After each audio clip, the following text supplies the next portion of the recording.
মুসলমান ঘরের ছেলেরা, যুবকেরা, তরুণেরা, এ নবী পাকে বিবিকেরা শুনে রেখে দাও, আল্লাহ নবী আমার রাসূলুল্লাহ নামাজকে এতটা মহব্বত করতেন, এতটা প্যার করতেন, এক তারিখে নবী পাক আমার সিজদাতে চলে যেতে লাগে। আল্লাহ নবী নামাজ হযরত ইমাম হুসাইন হুজুর আমার রাসূলুল্লাহ পিঠ মুবারকের উপরে উঠে, নানা জানে পিঠে চালের উপরে উঠে আমার রাসূলুল্লাহর পিঠেতে চড়ে বসতে লাগিলে, এই যুবকেরা, তরুণেরা, আল্লাহ পাক নবী আমল করে আমার রাসূলুল্লাহ কাছে ফেরেশতা জিবরাইলকে পাঠিয়ে দিয়েছিলেন। ও আমার ফেরেশতা জিবরাইল, যাও যাও যাও, শুনে যাও, আমার হাবিবুল্লাহকে গিয়ে সিজদাটা লম্বা করে দিতে বলো, কেননা ইমাম হুসাইন আমার রাসূলুল্লাহর পিঠেতে উঠে খেলা করে। এই যুবকেরা, তরুণেরা, রাসূলুল্লাহ নামাজে সিজদাটা লম্বা করে দিতে লাগিলে, এই যুবকেরা, তরুণেরা, যে রাসূলুল্লাহ নামাজকে আমার রাসূলুল্লাহ তোটা মহব্বত করতে, আমার রাসূলুল্লাহ তোটা প্যার করতে, আল্লাহ রাসূলুল্লাহ নামাজের সঙ্গে কুফাবাসীর এমন দুর্ব্যবহার করেছে গো, আল্লাহ পাকের নবী আমার দুনিয়া জমিন থেকে ওয়াফাত নিয়ে চলে গেলেন। সিদ্দিক আবু বকর খলিফা রাষ্ট্র কায়েম করেছিলেন। আল্লাহ নবী নূর নবী আমার 63 বছর হায়াতে জিন্দেগি পেয়েছিলেন। ইসলামিক জীবনটা রাসূলুল্লাহ আমার মক্কা জিন্দেগি 10 বছর কাটিয়েছেন, আর মদিনা জিন্দেগিতে 13টা বছর কাটিয়েছেন।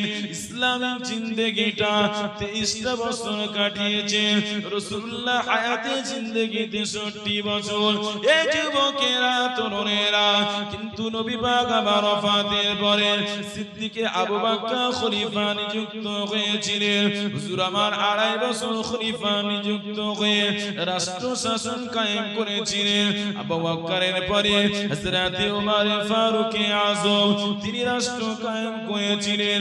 এই যুবকেরা, তরুণেরা, হযরত ওমর ফারুক আযম হুজুর আমার যখনই খলিফা ছিলেন, বেঈমান বেদিনেরা, মুনাফিকেরা কোন রকম ষড়যন্ত্র করতে পারেনি, কেননা ওমর হুজুরের এতটা দাপট ছিল, এতটা পাওয়ার ছিল।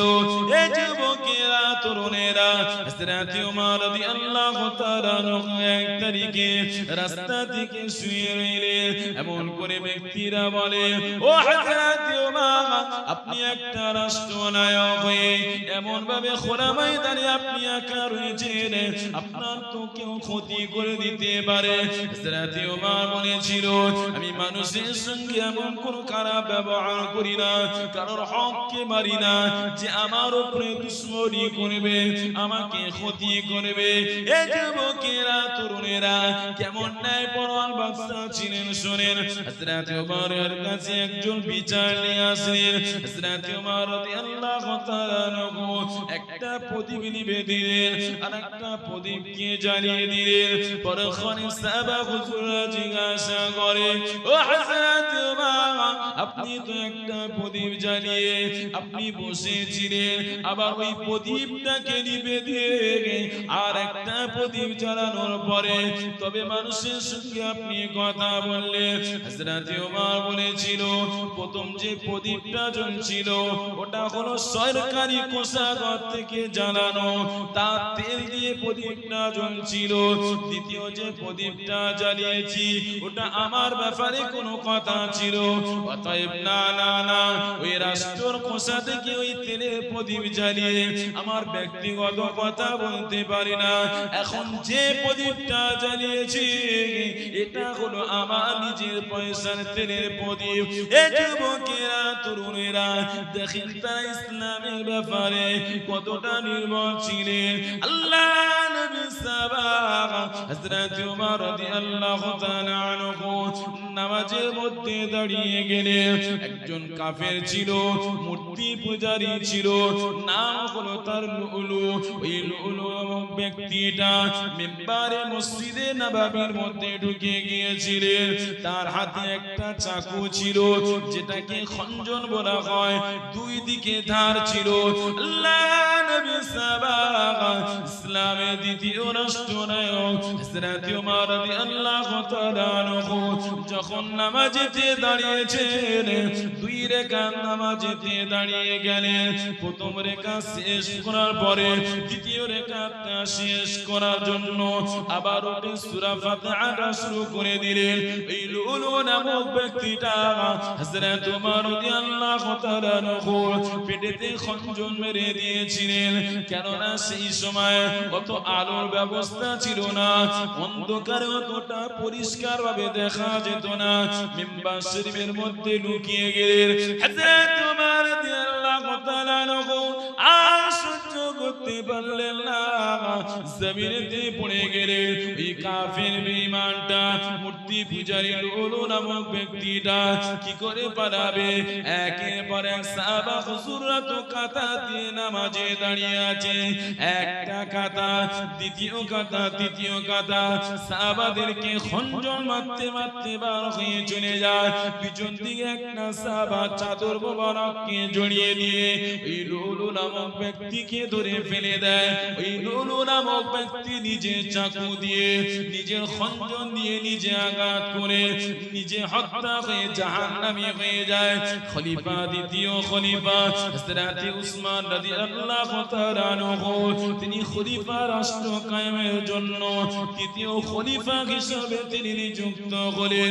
এই যুবকেরা, তরুণেরা, কিন্তু হযরত উসমান রাদিয়াল্লাহু তাআলা আনহু যখনই গভর্নরের চেয়ারে বসলেন, রাষ্ট্র যখনই রায় কইলেন, রাষ্ট্র কায়েম করতে লাগলেন, মুনাফিকদের বড় সাড়া পড়ে যায়। কারণ মুনাফিকরা হযরত ওমর রাদিয়াল্লাহু তাআলা এর ব্যাপারে ওই সময়ে কোনো রকম ইসলামে ক্ষতি করতে পারেনি। হযরত উসমান রাদিয়াল্লাহু তাআলা এর সময় মুনাফিকরা চক্রান্ত করে উসমানকে বলতে লাগলেন, ও হযরত উসমান, আপনি আমাদের একটা দায়িত্ব দিয়ে দেন, আপনি আমাদের একটা পদ দিয়ে দেন, আপনি একটা আমাদেরকে কোন দায়িত্বের সিংহাসন দিয়ে দেন। হযরত উসমান বলেছিলেন, না না না, আপনাদের কেন এইভাবে দায়িত্ব দিতে যাব? এই যুবকেরা, তরুণেরা, হযরত উসমান রাদিয়াল্লাহু তাআলা কে ষড়যন্ত্র করে মুনাফিকরা বড় একটা জামা দিয়ে উসমান রাদিয়াল্লাহু তাআলা কে তারা মারার পরিকল্পনা করতে লাগলেন। ওমর রাদিয়াল্লাহু তাআলা আনহুর ব্যাপারে মুনাফিকরা অত সাহস পায়নি, কিন্তু উসমান হুজুরের সময়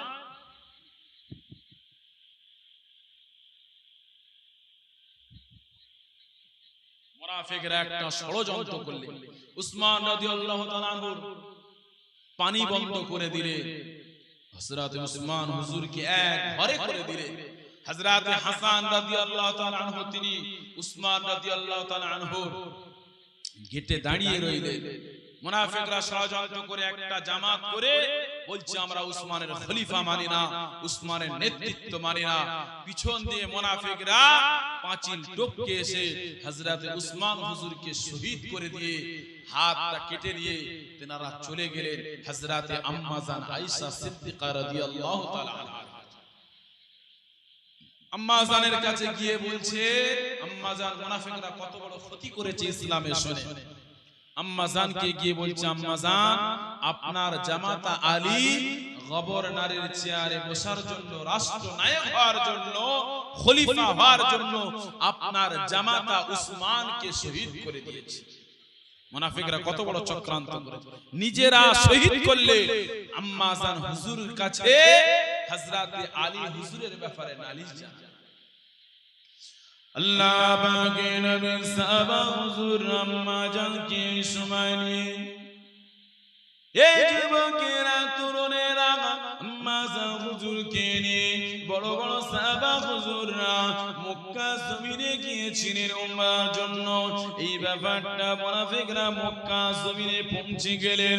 মদিনার খবরটা নিয়ে পৌঁছে উসমান হুজুরের হাতখানি নিয়ে দেখান, আম্মা জান, আপনি দেখেন আপনার জামাতা উসমানকে হত্যা করেছে, তার প্রমাণ হুজুরের হাতটাই আপনার কাছে প্রমাণ দিয়ে দিলাম।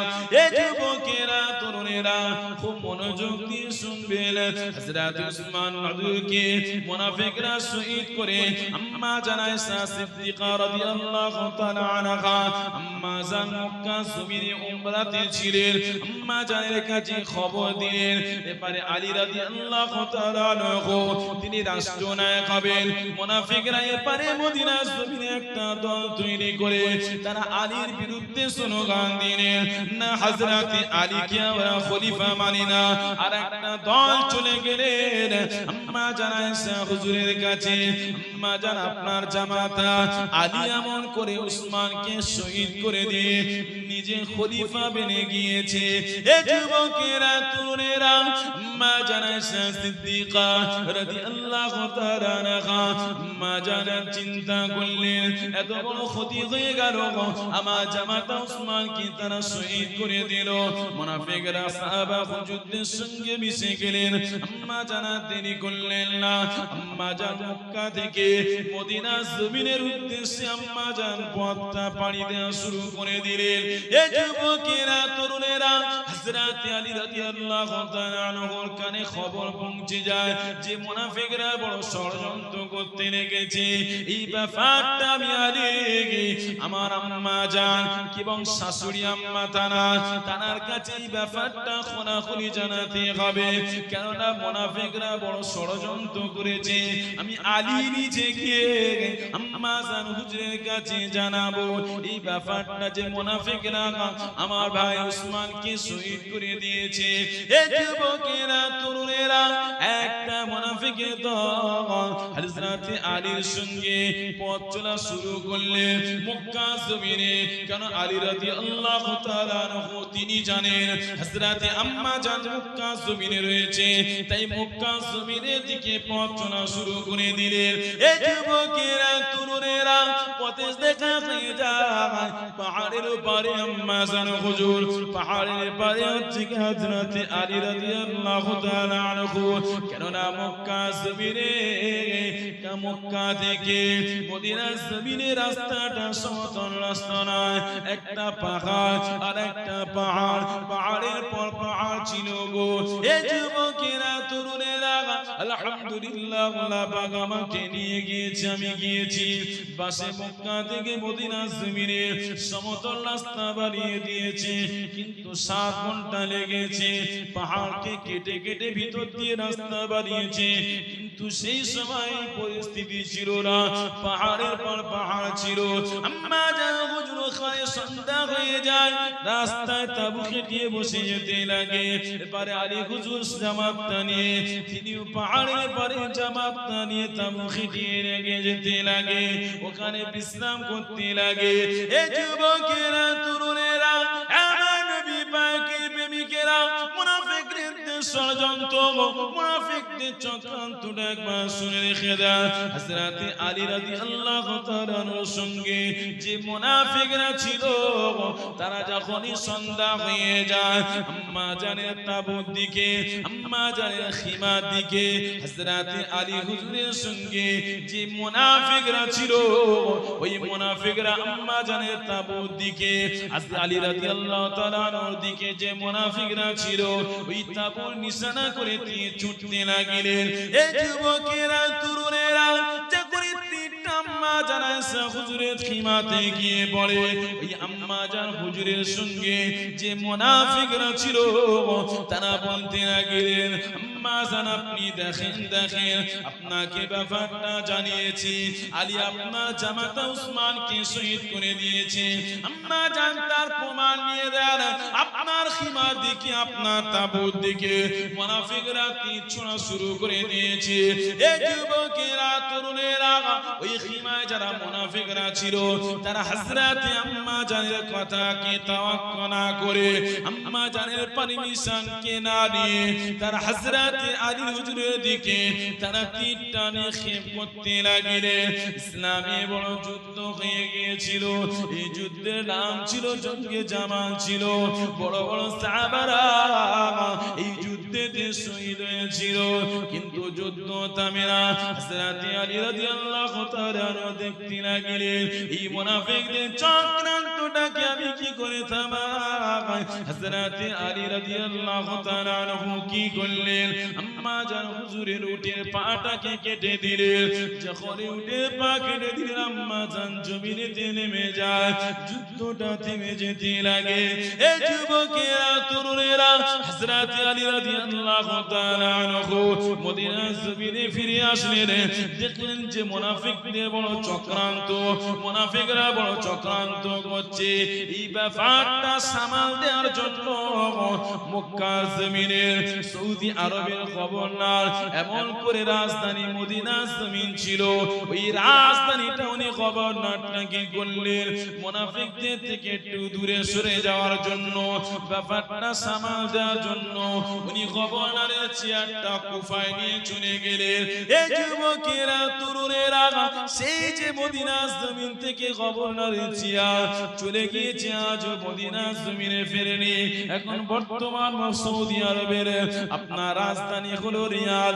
এই যুবকেরা তরুণেরা হযরত আলী রাদিয়াল্লাহু তাআলা আনহু যখনই কুফায় চলে গেলেন, হযরত আলী রাদিয়াল্লাহু তাআলা আনহুকে মুনাফিকরা ষড়যন্ত্র করে আমার নবী পাকে জামাতা হযরত আলী হুজুরকে ওখানে শহীদ করে দিয়েছিলেন।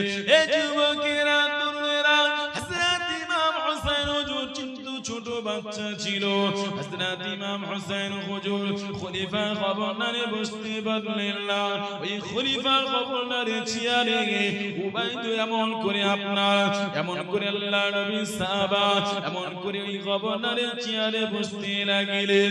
এই যুবকেরা তরুণেরা আল্লাহ নবীর সাহাবা যখনই গভর্নরের চেয়ারে বসতে লাগিলেন, ইয়াজিদের আব্বা তিনি এই গভর্নরের চেয়ারে বসতে লাগিলেন।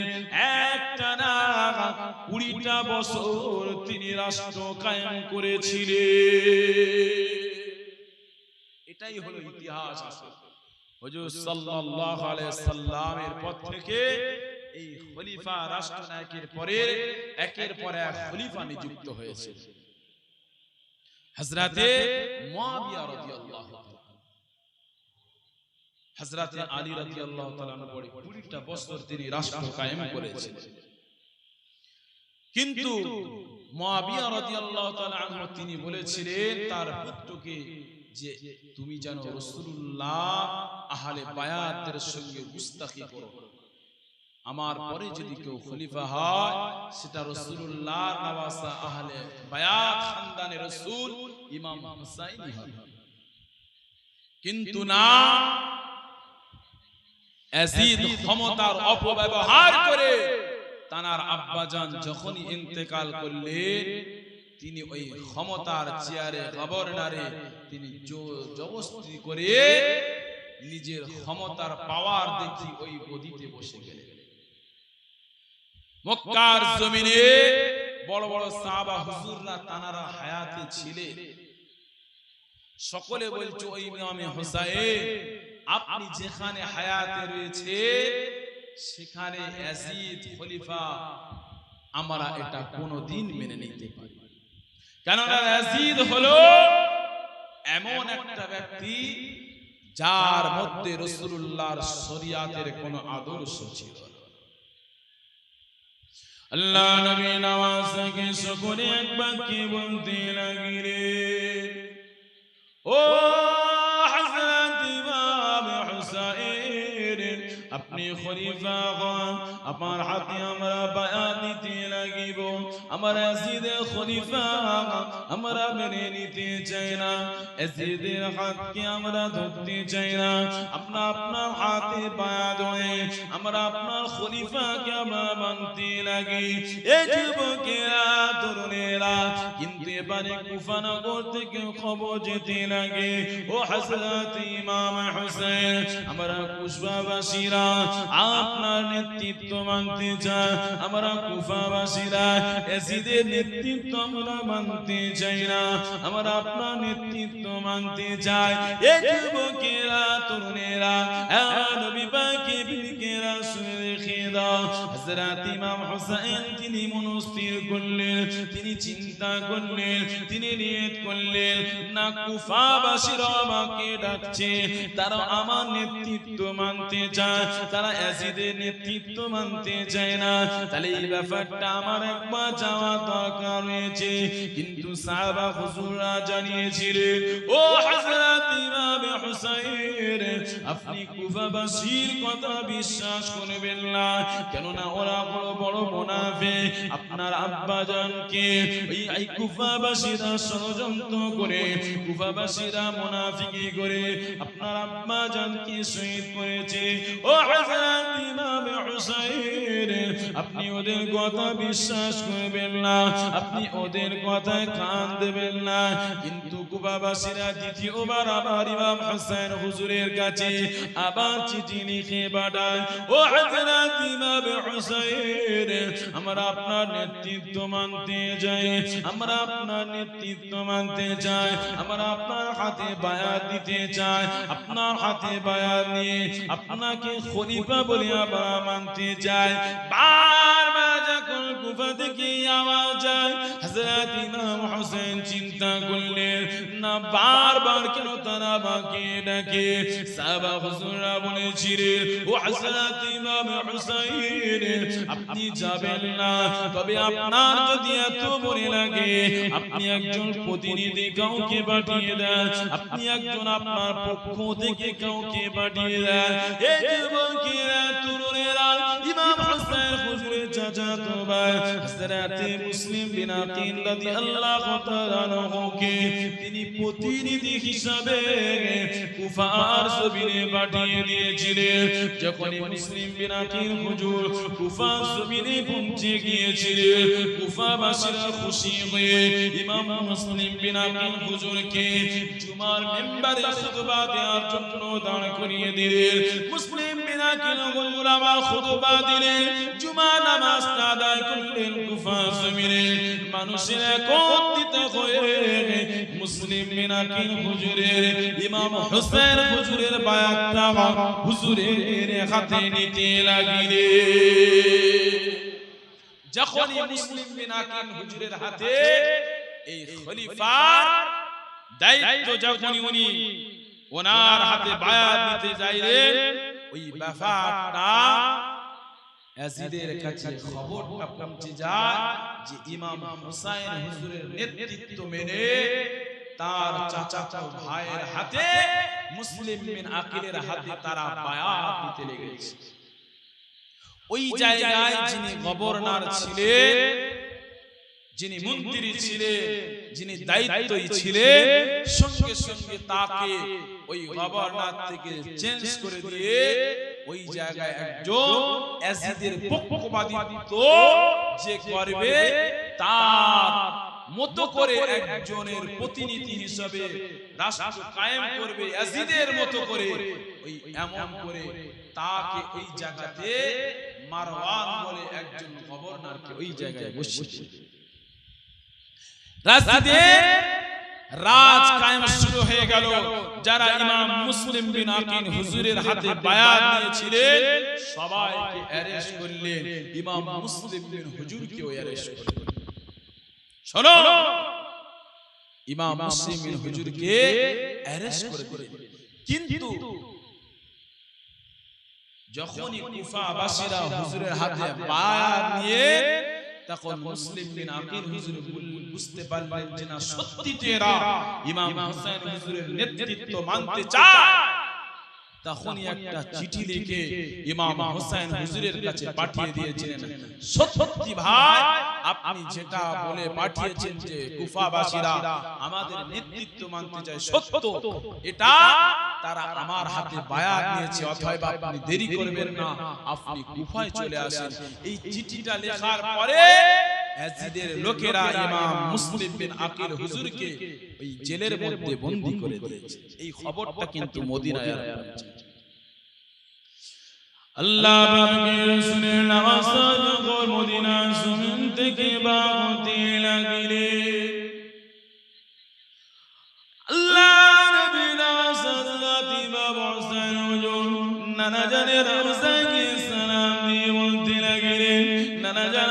শরীয়তকে বাঁচানোর জন্য আপনার রহমতের শরীয়ত আপনার রত্ন খননের শরীয়ত আপনার দন্ত মুবারকের বিনিময় শরীয়ত আজ আজিত অপব্যবহার করতে লেগেছে ও বানাদা আমি ইমাম হুসাইন সহ্য করতে পারি না আমি আপনার কাছ থেকে বিদায় সালাম দিয়ে আমি কুফা নগরের দিকে রওনা দিতে লাগি শুধু একা রওনা দিলেন না আহলে বায়াত খানদারের রাসূলের বংশধর 72 জনকে দিয়ে সঙ্গে নিয়ে কুফা নগরের দিকে রওনা দিতে লাগিলেন এই যুবকেরা তরুণেরা হযরত ইমাম হুসাইন হুজুর 40 জন পুরুষ আর 32 জন মহিলাদেরকে নিয়ে সঙ্গে করে মদিনা জমিন থেকে কুফা নগরের দিকে রওনা দিলেন সারা হুজুররা জীবিত ছিলেন বড় বড় সাহাবারা তাই ইমাম হুসাইন হুজুরকে বলেছিলেন ও আমাদের ইমাম হুসাইন রাসূলুল্লাহ চলে গিয়েছে ও আমাদের হুসাইন তুমি আমাদের থেকে চলে যেও না কারণ রাসূলুল্লাহকে দেখা পাই না মনে বড় কষ্ট বড় বেদনা ও ইমাম হুসাইন তোমাকে দেখে আমার রাসূলুল্লাহর মুখের চেহারা কারণ তোমার চেহারার সঙ্গে মিল রয়েছে ও ইমাম হুসাইন আপনি যাবেন না ইমাম হুসাইন বলেছিলেন ও রাসূলুল্লাহ সাহাবারা এটা আমি ইমাম হুসাইন আজকে এখানে থাকতে পারি না কারণ ইয়াজিদ হলো তিনি একজন জিনাখোর তিনি ব্যভিচার তিনি শরাব পান করনে वाला তিনি কমজোর পরিশ্রম করনে वाला অতএব ইয়াজিদকে আমরা খলিফা রাষ্ট্রনায়ক হিসেবে মেনে নিতে পারি না ইমাম হুসাইন এর বিরুদ্ধে লড়ে আমি রাষ্ট্রকে কায়েম করে নেব এই যুবকেরা তরুণেরা আমার নবী পাকের বিবিকেরা শেখেরা হযরত ইমাম হুসাইন হুজুর পৌঁছে গেলেন কি এমন করে এই কারবালা জমিনে পৌঁছে গেলেন হঠাৎ করে ইমাম হুসাইন হুজুর দেখতে লাগলেন চতুর্দিক দিয়ে ইমাম হুসাইন হুজুরকে ঘিরে ফেলেছে ইমাম হুসাইন হুজুর ওই জায়গাতে খিমা পাততে লাগলেন ওই জায়গাতে তামু কাটতে লাগলেন এই যুবকেরা তরুণেরা এক মঞ্চে বসে যেতে লাগে কিন্তু ইমাম হুসাইন হুজুরকে কুফা নগরীর মধ্যে আর প্রবেশ করতে দেয়া হয় না হযরত ইমাম হুসাইন হুজুরের স্ত্রী এমন করে আলে বায়াত খানদারের রাসূল বলতে লাগলেন ও আমার হুসাইন আমার স্তন দূর শুকিয়ে গিয়েছে আমাদের আর কোন টুকরো আর কিছু নাই একটা ফোঁটা পানি নাই মসজিদে আমার ছোট বাচ্চা আলী আসগার এই পানির পিপাসাতে জিহ্বা খালি শুকিয়ে যেতে লাগে ও হযরত ইমাম হুসাইন আপনি কি আপনার বাচ্চার জন্য একটু পানির ব্যবস্থা করেন হযরত ইমাম হুসাইন হুজুর কুফাবাসীদের কি বলে শত্রুতা থেকে ডাকে আমার সঙ্গে আছে দেখো আমার বাচ্চা ঈমান করে আলী আসগারকে পানির ব্যবস্থা করে দিয়ে দাও এই যুবকেরা তরুণেরা হযরত ইমাম হুসাইন যখন ফুরাত নদীর কাছে গিয়ে পানিটা তুলতে যাবে নাজিদ বাইরে সহ্য করলো না হযরত আলী আসগারকে নিশানা করে সিনা মুবারকে খড়িটা নিক্ষেপ করে কুলিনা খানা চৌচু হয়ে যায় এই যুবকেরা তরুণেরা হযরত ইমাম হুসাইন হুজুর আবার দেখতে লাগলেন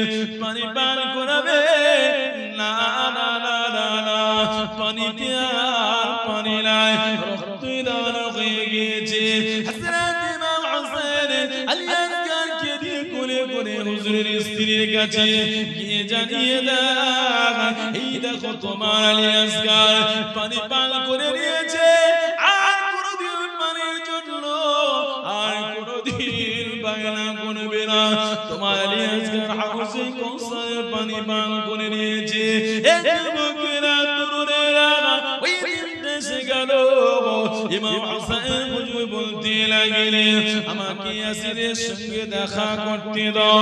ওই কুফাবাসীরা বলেছিল, ইয়াসিদ বাইনি বলেছিল, না না না, আপনাকে ইয়াসিদের সঙ্গে দেখা করা যাবে না, এটা আমরা যেতে দেব না।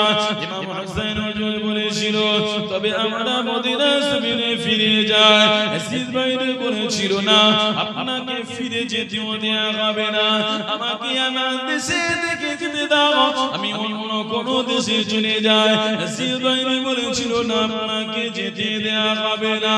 এই যুবকেরা, তরুণেরা একের পর এক সাহাবারা যখন যুদ্ধে ময়দানে নেমে গেলেন, আর ইমাম হুসাইন থাকতে পারলেন না। ইমাম হুসাইন বলেছিল, এ বাংলাদেশের সঙ্গীরা, আজ তোমরা মদিনার জমিনে ফিরে যাও, এটা কোন কারবালার ময়দান না, দেরি করা যাবে না, তোমরা ফিরে চলে যাও। হুজুরের সঙ্গীরা বলেছিল, ও হযরত ইমাম হুসাইন, যদি শহীদ হতে হয় আমরাও আপনার সঙ্গে আছি।